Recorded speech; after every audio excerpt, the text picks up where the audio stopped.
pero una verificación más de la verdadera faz de eso que se llama la marca España. ¿Caerá el peso de la ley sobre los testimonios que he leído ahora, los que aparecen en ese informe de la CPT? ¿Caerá el peso de la ley también sobre ellos?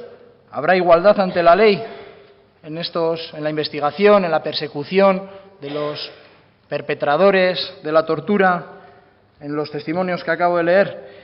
Uno de los policías condenados a 4 meses, repito, a 4 meses por un delito de torturas contra José Arregui, realizó un alegato muy similar, señor Sémper.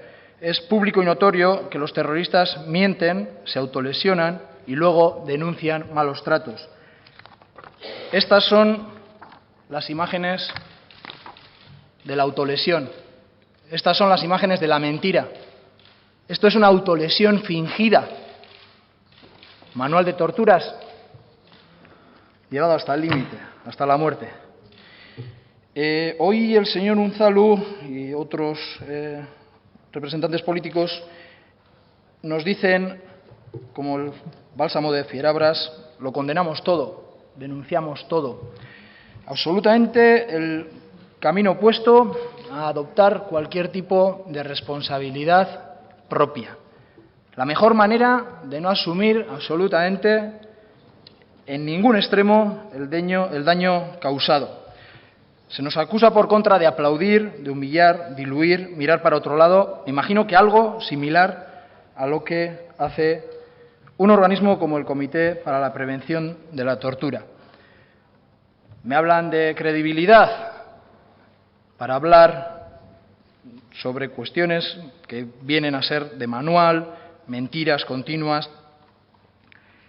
¿Tendrían credibilidad ustedes para hablar de manuales si aportarían algún documento creíble al respecto? El documento que usted aporta, le digo yo, no ha sido verificado absolutamente por ningún tribunal. Es de autoría, es de paternidad policial.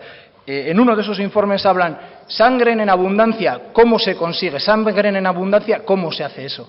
¿Cómo se hace? ¿Se puede fingir también sangre en abundancia? Esos son las directrices que presuntamente se incorporan en esos manuales que ustedes nos hablan. ¿Tendrían credibilidad para hablar de mentiras, de tortura? Tal vez si se establecieran medidas que llevaran luz a esos calabozos oscuros, si aportarían grabaciones de vídeo, de visitas externas de abogados, de médicos, de familiares, de organismos internacionales, de observadores externos, o si al menos se posibilitaría al detenido a tener conexión con el mundo exterior, aunque sea en la figura del juez.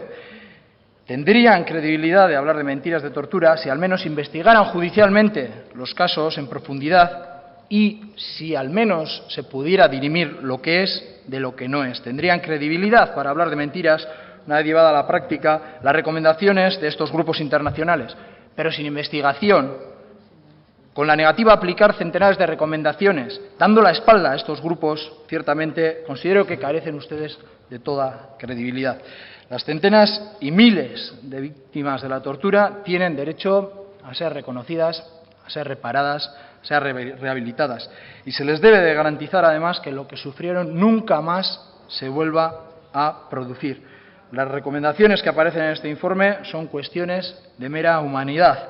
Su aplicación conlleva la abolición de un sistema que precisamente ha conseguido que la tortura en este país sí sea sistemática, porque hay un sistema, que es la detención incomunicada, que lo habilita. Usted mencionaba al relator Theo Van Boven y le traigo una cita suya. La tortura en España es más que algo esporádico o accidental. En España. Hablo de Euskal Herria.